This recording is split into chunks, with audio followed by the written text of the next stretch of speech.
artist. I want to create art. Maybe there's a donor who wants to fund the art. Nobody really talks about mental health, even though everybody experiences it in our business. I'm Soula and I'm the CEO of Living Opera, and sometimes I'm also a soprano. And as you'll see in this video, sometimes I'm also a bit of a comedian, mostly number 3. I'm Christos Makridis. I am the COO and CTO of Living Opera. I spend a lot of my time thinking about how we build out partnerships, how we build out our technology infrastructure, and how we blend that with classical music. My name's Reinhardt. I'm head of education and music production and of Living Opera. And so I help put all the productions together as far as the music, content, and all of that.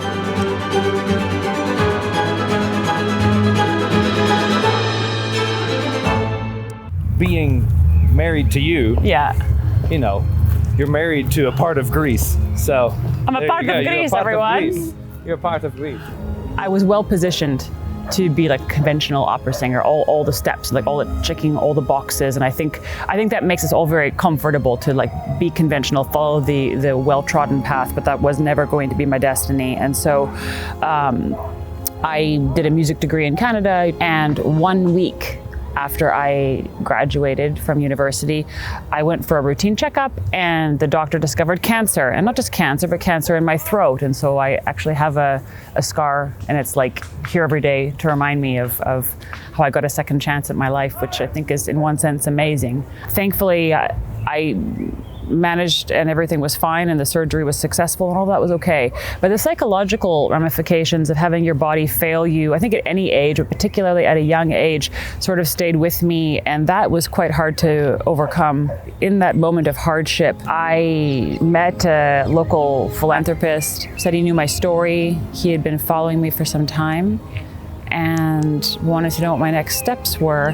I said, I think I want to go to Europe. And he said, oh, very good. Well, you know, if you'll submit a business proposal about your plans in Europe, I will consider funding it. And I don't really remember even fully what was in the plan, but I presented it to him, and he gave me the money. And so I was able to go to Europe and start my career.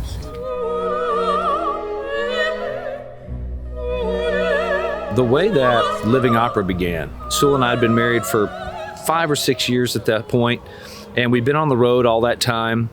And I reached a point in my career where I suddenly started developing really kind of intense performance anxiety. And it got to the point where it was very difficult for me to be able to get on stage. So Soula came and said, this is not sustainable. We have got to get you some help. Nobody really talks about mental health, even though everybody experiences it in our business. And there are very famous stories of famous singers who had terrible performance anxiety. Why don't we just kind of talk about this a little bit?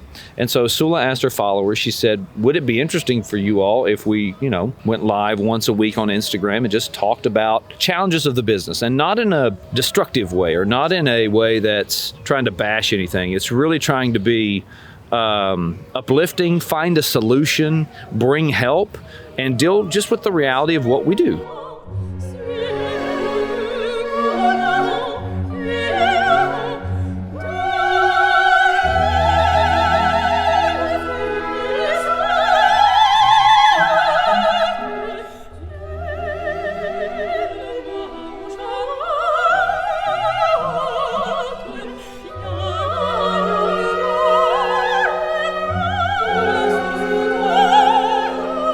As I started getting to know Soula and Norman and really understanding what Soula had been through and seeing this beautiful voice and this powerful voice, I really started to believe in them as people. And so that was part of the bridge, and that was really what drew me in and to this broader vision, and that eventually led us down these really exciting pathways for technological transformation and ultimately for human flourishing. Now, through my project, through Living Opera and various things that we do, we provide them free entrepreneurship training so they can have a voice and they can fund their own projects and they can decide how they want to shape their careers. We thought about non-fungible tokens in particular because they're a way to add additional transparency, additional accountability into the arts and connect artists directly with philanthropists. And so that's where the idea behind our Magic Mozart collection and the Living Arts Foundation began. I remember sitting at the table with Norman and Christos saying, there are other people like me